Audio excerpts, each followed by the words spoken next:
今天分享大众凌 DE 双离合变速箱的压力开关的测量方法。大众凌 DE 又叫 DQ380，这款变速箱维修最多的就是电脑压力开关故障。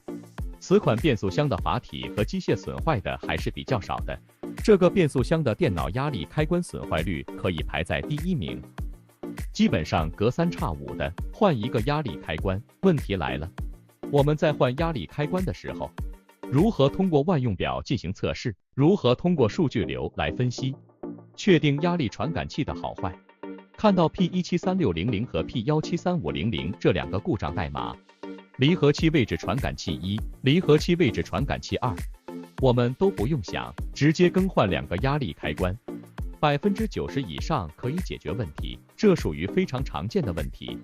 这一款变速箱电脑大家几乎都会维修了。但是有很多人修完后不知道怎么测试，我们下面就跟大家讲一下如何通过数据流和如何通过万用表来测试这款变箱电脑的好坏。我们如何确定这个传感器坏了？在车上没拆的时候，可以读取数据流，离合器1和离合器2的位置实际值来确定传感器是否坏了。正常数据的范围值应是：打开钥匙门，不着车，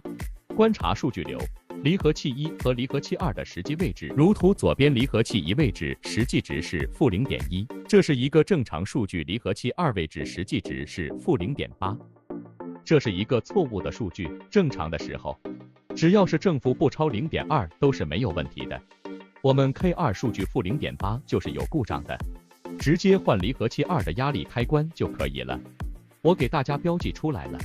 左边这一个是离合器位置传感器2。右边这一个是离合器位置传感器1，大家维修这款电脑时可以参考这张图片。下面我们接着说拆下来后如何通过万用表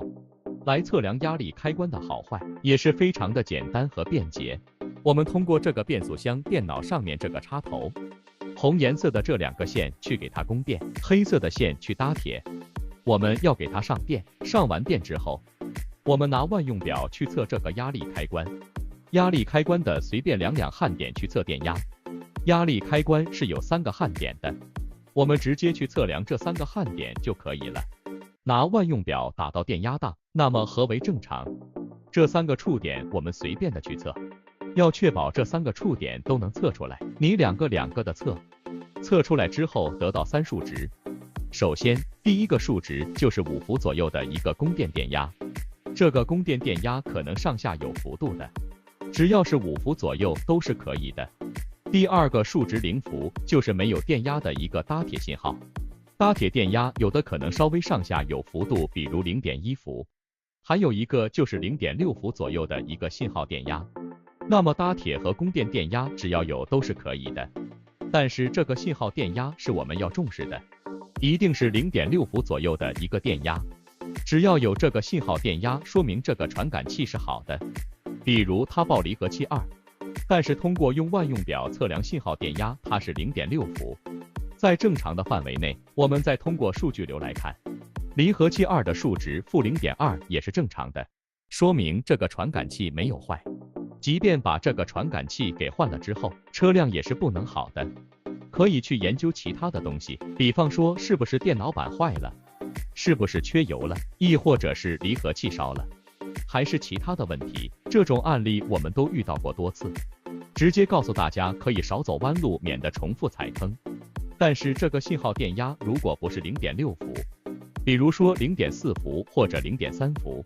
或者0.5伏，其他的电压数据只要不是0.6伏左右的，就是这个传感器坏了，直接更换这个传感器就可以了，不用怀疑，直接换传感器。